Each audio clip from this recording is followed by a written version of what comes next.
Cliff was finally upon the small Louisiana town of Crescent Falls that he had sought out. It was an unassuming, run-down town that normally wouldn't attract anyone. But he was not just passing through, and he wasn't your average traveler. Cliff had a penchant for seeking out urban legends and myths, and he felt he had hit the jackpot. It was such a compelling legend that Cliff had decided to drive to Louisiana from his home in Arkansas. Cliff had gone to several so-called haunted locations with little to show for them. He always managed to capture some odd image or sound on his camcorder, but it was nothing of any significance. He hoped he would find something worthwhile this time. He had stumbled upon the legend of a bog dubbed by the locals as Suicide Bog several months ago, and upon further researching the topic, he decided it had some credibility, enough to warrant a trip. He had read tales of ghostly figures, eerie whispers, and past deaths in the bog, which had been both hallowed and feared by the local Native Americans. The townspeople of Crescent Fall had set their eyes upon the woods for various reasons, which culminated in a horrific massacre of 7 loggers in 1923. Since then, several more mysterious disappearances have been linked to the place. He was now in sight of his intended first stop, the town's warehouse. He had already managed to meet with a contact he had met online, who told Cliff he would get in touch with a local man who had extensive knowledge of the bog's history. The warehouse was as derelict as the rest of the town, and Cliff parked at the warehouse and was immediately accosted by a middle-aged man standing outside the warehouse. "Are you Cliff?" the man asked. "Yeah." The man motioned for him to follow as he entered the warehouse. Men worked as the two walked through the warehouse and up a flight of stairs to the foreman's office. The man knocked, and after a few seconds, the door opened to reveal a decrepit old man. "Cliff, this is Everett. He'll tell you all you need to know. I have to get back to work now," the man said as he briskly walked back down into the warehouse. Cliff took a seat as Everett lit a cigarette and sat back in his chair. "So, you want to know about the old Suicide Bog?" Everett wheezed out. It was clear his lungs were bad. Yeah, please, I'm very interested in this legend." "I guess you are, if you drove all the way from Arkansas. And it ain't no legend. It's very real," Everett responded. Cliff merely nodded and took out his notebook, ready to jot down what Everett told him. Everett muttered under his breath about Cliff not believing him before beginning his narrative, and in between coughs, he began about the bog's use as a place for rituals and burials by the Native Americans. "The local Indians used the bog for rites of passage," Everett began. "It was a spiritual place. However, eventually the tribesmen began to feel the presence of a malevolent being. They ceased to enter the bog. They felt it was no longer their place to go, and they left it alone." "What sort of being?" "I'm getting to that," Everett said as he took a drag on his cigarette. "Avoiding the place wasn't enough to keep the being, who would later be known to the tribe as the Mother of the Bog, at bay. The whispers and voices could be heard. The closer you got to the bog and the foggier it was, the more powerful and compelling the voices were." "That must be related to the disappearances and murders in 1923, Cliff said as he wrote down several notes, and Everett nodded. "Yes. The voices demanded sacrifice, to be fed flesh, blood, and sinew. Some were able to resist the commands, while others were not. And over the years, many tribesmen under the influence of the voices and fog wandered into the bog. They were never seen again. Cliff eyed Everett intently as his interest in the story grew. It was all bullshit. It had to be, but it still succeeded in sending a chill down his spine. After a few years, Everett continued, the tribe reached an agreement with the mother of the bog. They would leave their dead in the bog as long as the voices stopped luring their people to their demise. And the deal worked. At least until the tribe was displaced. The settlers who moved here did not bury their dead in the bog, and the voices gradually grew stronger. There were a few disappearances here and there, but people picked up and left frequently, so nothing was really thought of it. Until 1923. The murders happened then? Cliff stated. Yes. A group of 10 loggers began working in the bog and surrounding the woodlands. My grandfather was the only one of the 10 to come out unscathed. Cliff's interest reached new heights as he heard this. The 10 of them were creeped out from the start. Something wasn't right, and they knew it, Everett said. The men spoke of their concerns, but their concerns were not heeded. It grew hard for the men to keep track of reality, but one logger in particular grew increasingly disturbed. Well, what happened? How did your grandfather manage to survive all of this? Cliff asked as he continued to write in his notebook. Christopher Ross was the logger who grew disturbed. One night, he began chasing a figure that only he saw, and he described the figure as a hazy, otherworldly woman. Immediately after that, he began speaking of feeding the mother of the bog. He started bloodletting every night, to the alarm of the other men. Every night, while muttering about feeding the mother, Christopher would cut the palms of his hands and watch the blood drip into a nearby stream. Jesus, Cliff stated. Christopher was still a reliable worker, so the men neglected to do anything other than seize any interaction with him that wasn't necessary. And Christopher's mutilation reached new heights after a few days, though. Just days before the massacre, Christopher cut off his ears and nose. He threw them into the stream as a sacrifice to the mother. He was about to cut off his lips as well when he was stopped by the other loggers. At this point, Cliff was shocked. He had not heard such a disturbing account of the place online. He was beginning to have second thoughts about visiting the bog. I've never heard of such a graphic account, he said. All I heard of was ghostly figures and sounds. Oh, son, it gets worse, Everett said grimly. Christopher was restrained and taken back into town. He screamed angrily at them for interfering with his feeding of the mother. He was committed to a psychiatric facility. His delusions and self-harm stopped shortly after he left, but he maintained that the voices and hazy being were real. He was never released. He died in the mental hospital some 20 years later.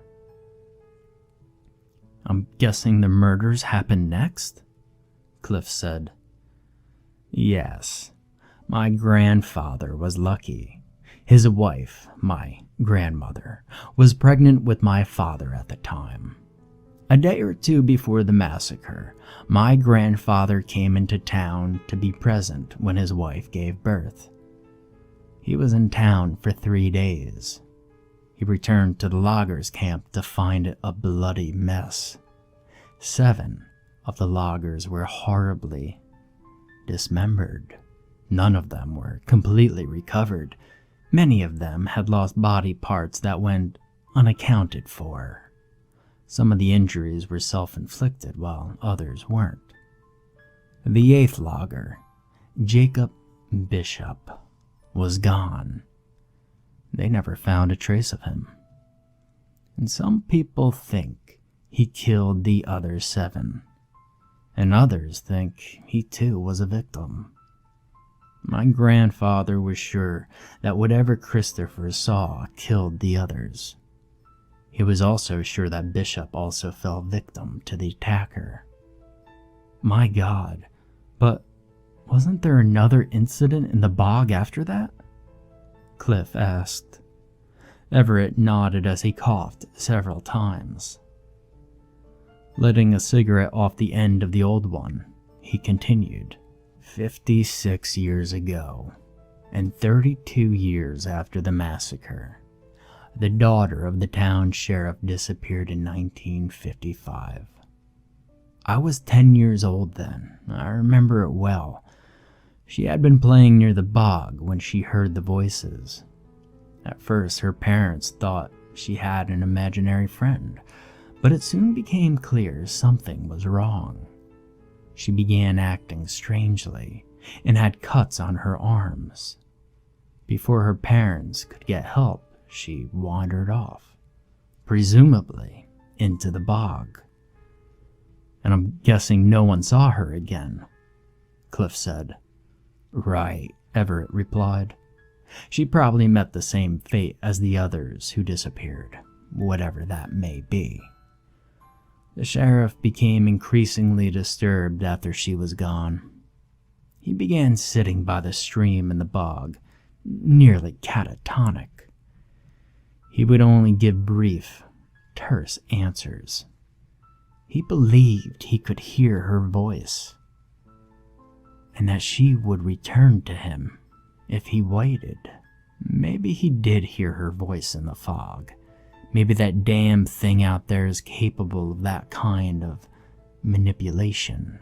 What happened to him? Cliff asked. Oh, well, now he stopped taking care of himself.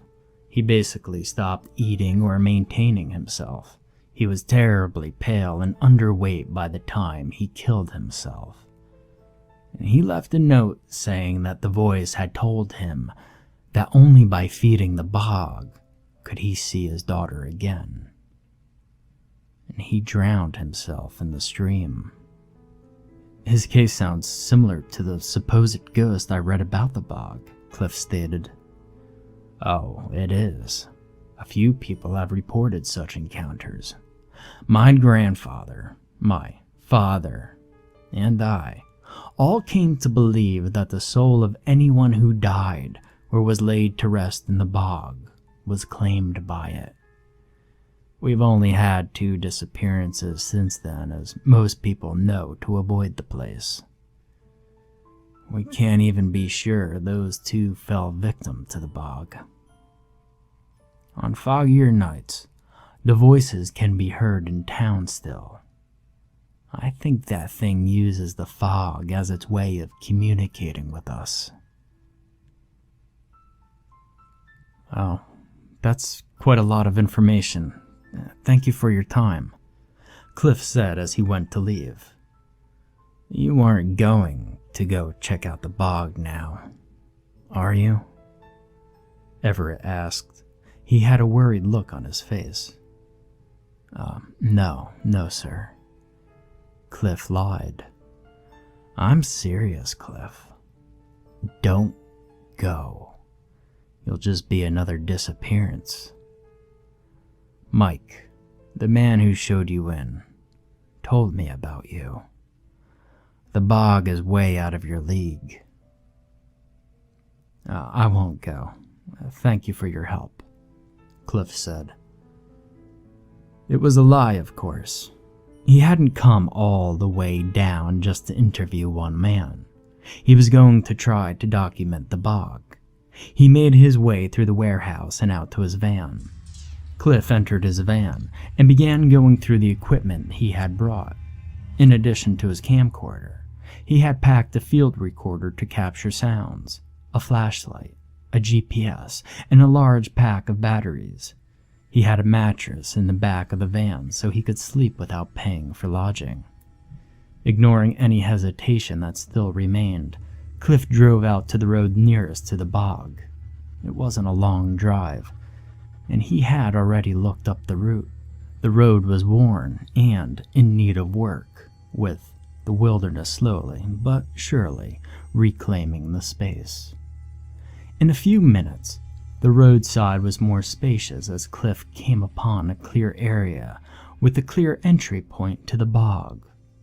Just up ahead was a small bridge which passed over a slow-moving stream.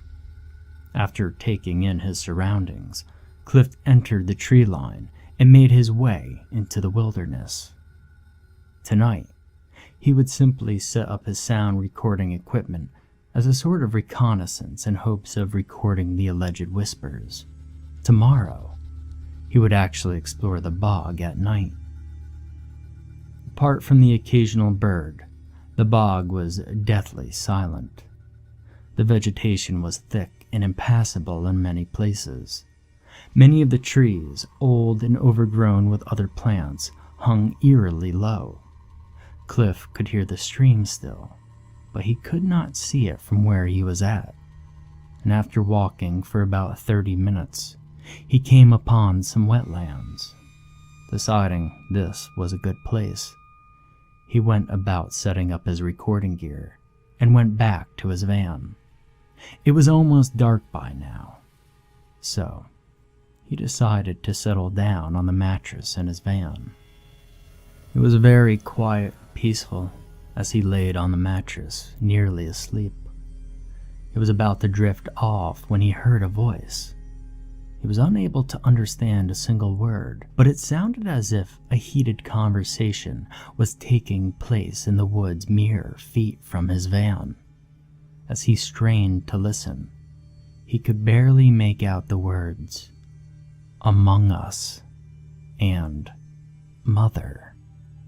And suddenly, more voices from the other direction could be heard. These voices were much more calm, but still unintelligible.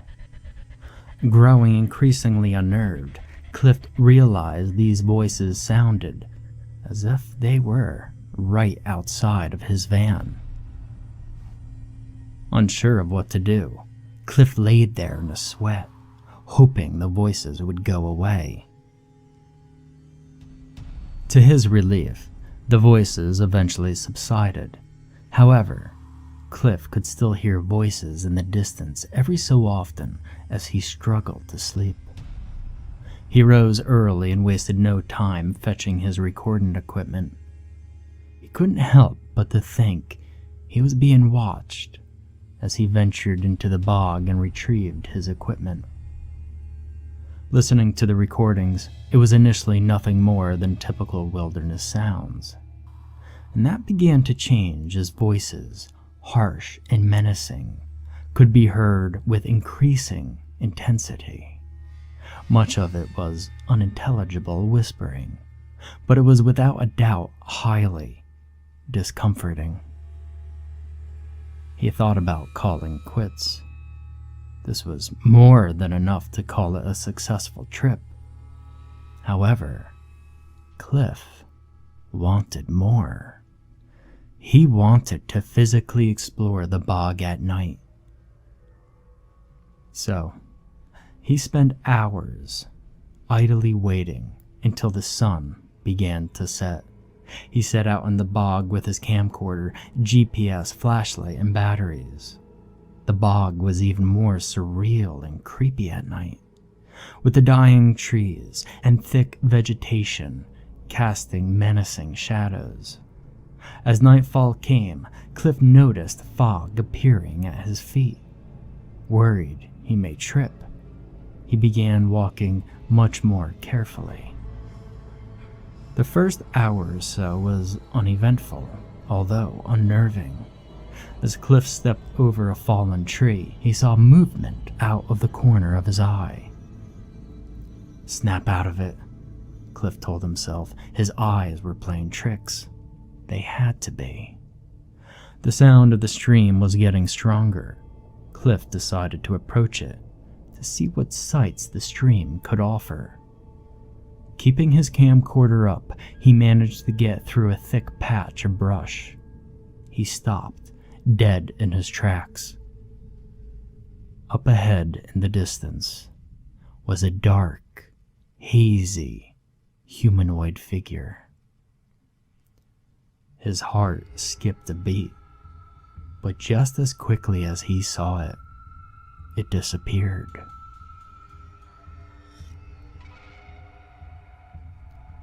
"Come on, Cliff, get a grip of yourself," Cliff muttered.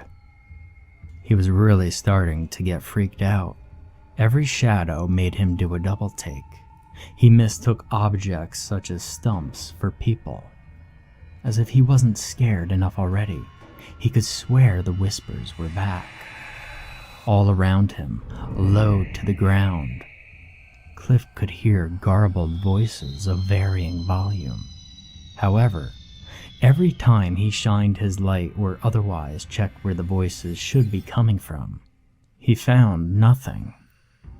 Every rational thought in Cliff's head was telling him to go back, but he wanted to capture more on camera first.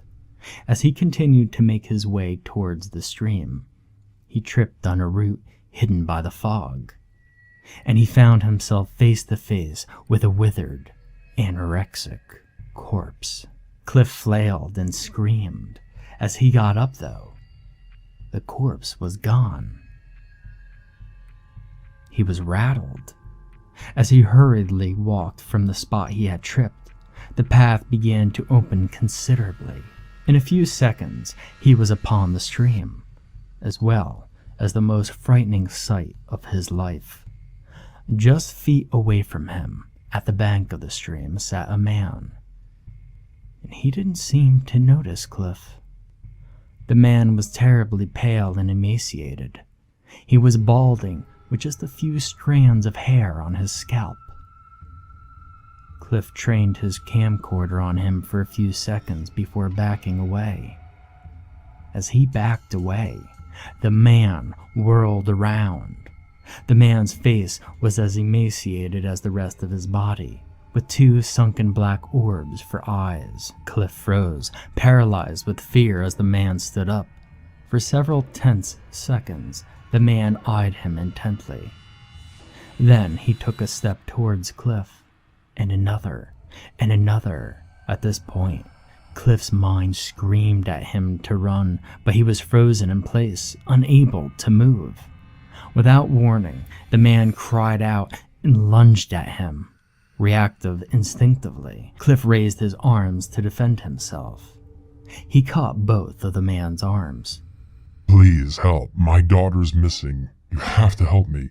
Make it stop," the man wailed. Utterly terrified, Cliff pushed with all of his might, sending the ghostly man tumbling onto his back, and the man cried out as he landed. Finally, finding his leg muscles, Cliff sprinted back the way he came, expecting the man to chase him. The man didn't seem to follow, but Cliff nonetheless sprinted, determined to escape this nightmare of a place and never come back. He was frightfully aware that the whispers were becoming louder and more agitated. To his fear, he realized the fog was rising, and with it, the voices were rising. After a few long minutes, the fog was almost up to his waist now. Cliff had no choice but to press on, making his way back to the van as quickly as possible. He stopped. In his path was another ghostly figure. This one paid no attention to him, passing right by him. It was still more than enough to send a shiver down his spine. The fog was rising rapidly. It was up to his chest now. The whispers were becoming stronger as he began to run back to his van more desperately than before. As he continued running, he stopped to catch his breath. And almost instantly, the voices were louder and clearer than ever. As the voices assaulted him, the black hazy figure from before appeared in front of him. Cliff could see it much more clearly this time. The figure was about 7 feet tall, and all black with the exception of its glowing red eyes. What are you? What do you want?" Cliff stammered. After eyeing him silently for a few seconds, the being spoke in a deep, thunderous voice. "I am the mother of the bog. I want you to join me, my child. Feed me and join the rest of my children." The being boomed. "No!" Cliff shouted. The being extended an arm towards him, causing Cliff to run. This had to be a hallucination from the fog, Cliff thought. In a few seconds, he realized it wasn't. The being was nowhere to be seen, but Cliff had run away and had gotten himself spun around. As he looked around to get his bearings, he saw multiple figures. They were all around him, circling him. They were walking slowly, like a shark circling its prey in the ocean. He shined his light on them, revealing dozens, if not hundreds of them, and they all look alike. Their faces ashen, and their eyes sunken, emaciated with pale, waxy skin showing nearly every bone. Cliff screamed and broke into a run. The beings shrieked in unison, shattering Cliff's ears as he ran, the beings hot on his tail. And worse, the fog was nearly nose level now. As he ran, he inadvertently inhaled some of the fog. "Stay here. Don't be afraid. This is where you belong," said a voice in Cliff's head. "No!" Cliff shouted as the thought left his head. He could hear the mob of beings chasing him, and he didn't dare look back. The fog was still rising. He had to get out before the fog made him want to stay. He had to climb a tree. It was the only way. Hopefully, I could wait it out until daylight, and hopefully these fuckers can't climb, Cliff thought to himself. He began climbing the first tree he could reach. He went up one branch, then another, and suddenly he felt a vice-like grip grab his ankle. One of them had gotten him. Cliff almost fell into the horde of monsters, but was able to wrap both arms around a strong branch, and he cried in pain as nails from the hand dug into his skin, drawing blood. The fog was still rising. Cliff had no idea what time it was. He had to hope these things would vanish when the sun came up, if he could last that long. Cliff looked down. The things had swarmed the tree. They were staring up at him ravenously. If he lost his grip, he was a goner for sure. The fog was almost at Cliff's nose again. Cliff held his breath, and the fog would drive him insane. He couldn't breathe it in. A minute passed. Cliff took a breath. He had to. His mind was immediately flooded. "Don't fight it, Cliff. This is your home. This is where you belong." "No, my home is in Arkansas," Cliff screamed. "I'm your mother, Cliff. I love all my children. Stay with me and accept my love." The voice was reassuring. He started to loosen his grip, only to immediately come to his senses and tighten it back up. "You're not my mother," he shouted. He had to fight the urges. He couldn't give in. He had to hold on until sunrise. He held on for dear life. He could see the sun peeking over the horizon. This place didn't seem so bad. Surely there were enough reasons to accept this family. Cliff thought to himself, "No, snap out of it. The fog is getting to you. Just hold on a little longer." But the mother is so welcoming, he thought. "I have nothing but a lonely life back in Arkansas. should join this new family. Yes. Yeah, this is my home, Cliff said to himself, and he let go. He immediately screamed as he realized what he had done. However, Cliff didn't fall into the hands of a pack of demons. He fell onto the ground with a thud. The sun had just risen enough to drive the things away, and he laid there, sighing in relief. As he laid there, relieved, something wasn't right. To his horror, Cliff realized the cloud had covered the sun. Cliff broke into a sprint as the beings reappeared, chasing him. He tore through the brush and wilderness with vigor. He could see the clearing. He was almost at the van. And then, Cliff felt a hand brush against his back, but it didn't succeed in grabbing him. He burst through the tree line. He tripped, but to his shock, the beings didn't follow. He looked, and they stood behind the trees, staring at him with angry snarls. It occurred to Cliff that they most likely couldn't leave the bog. And not wasting any time, Cliff got into his van and drove back into town. Needless to say, this was the last expedition Cliff ever undertook. He showed the footage to Everett, who called him a complete fool. Cliff posted his footage online, but it was ultimately dismissed as a hoax by many, much to his chagrin. He just hoped his investigation wouldn't inspire other people to seek out the bog.